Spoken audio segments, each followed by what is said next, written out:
मधु boutique में आपका बहुत बहुत स्वागत है। एक ये बहुत बार किसी ने मेरे से रिक्वेस्ट करी हुई है, रिक्वेस्टेड वीडियो है कि आप पूरी बॉडी का मेजरमेंट लेके बताइए। तो कोई मेरे पास इस समय कस्टमर तो है नहीं, मैं अपनी बॉडी से बताती हूँ आपको कि आप नाप कैसे लोगे तो आपका सूट बिल्कुल बढ़िया फर्स्ट क्लास बनेगा।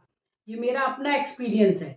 आपको थोड़ा सा देखो, जब हम एक बॉडी के एक डमी के ऊपर काम करना और एक डायरेक्ट कस्टमर के ऊपर काम करने में वो था, दोनों में डिफरेंस है। बॉडी क्या होती है, हार्ड होती है। अगर कोई कहता है यहाँ से बिल्कुल एक भी प्लेट ना आए, बैक में भी प्लेट ना आए, तो आप डमी के ऊपर कपड़ा नहीं चिपका सकते हो कि आपको ऐसा कि आपको स्टेज के ऊपर मॉडलिंग करनी है। तो मॉडलिंग के जो मॉडल्स आते हैं मेरे पास भी आते हैं, जो मैं नाम तो नहीं बता सकती, जो टीवी एक्ट्रेस है जो मेरे से सूट सिलवाती हैं, तो वो जो मेरे पास आती हैं तो उनके सूट अलग तरह के सिले जाते हैं कि भाई बिल्कुल टाइट होनी चाहिए, उनको रैंप पे वॉक करनी रहती है। तो वो बात अलग हो गई। लेकिन देखो, जो साधारण सूट हम सिलते हैं तो सबसे पहले क्या होता है, आप कस्टमर से पूछ लो कि लंबाई कितनी चाहिए। देखो, आप लंबाई जितनी चाहिए वो बताएगा आपको कस्टमर। पहली नाप आपने यहाँ पे लंबाई लिख ली, आपने कि इतनी लंबाई चाहिए। जब आपके पास कस्टमर आता है तो आप इस बात का जरूर ध्यान रखना कि उसकी एज क्या है, यंग है, मिडिल एज का है या ओल्ड एज का है। क्योंकि ओल्ड एज की अलग नाप ली जाती है, मिडिल की अलग ली जाती है और स्मॉल की अलग ली जाती है। तो आप कहते हो कमर और हिप में कितना डिफरेंस रखना चाहिए। इन्होंने शायद कुसुम जी ने मुझसे पूछा कितना डिफरेंस रहना चाहिए, तो अभी मैं इस पॉइंट पर भी आती हूँ। लंबाई आपने ले ली, फिर देखो आप ये शोल्डर्स में, मेरे को पता है कि ये देखो, ये जो मैंने कुर्ता पहना हुआ है, जो कस्टमर पहन के आती है, अगर उसके शोल्डर्स गिर रहे हैं तो आधा इंच कम कर दीजिए।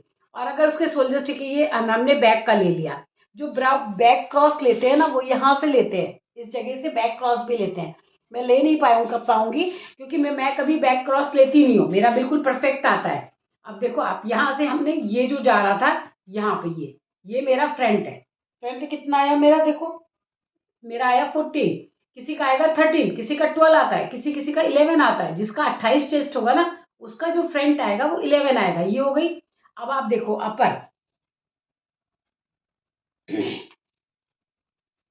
ये देखो आप अपर चेस्ट कहाँ से लेते हैं, ये देखो आप यहाँ से, ये टेप मेरा यहाँ पे सटना चाहिए।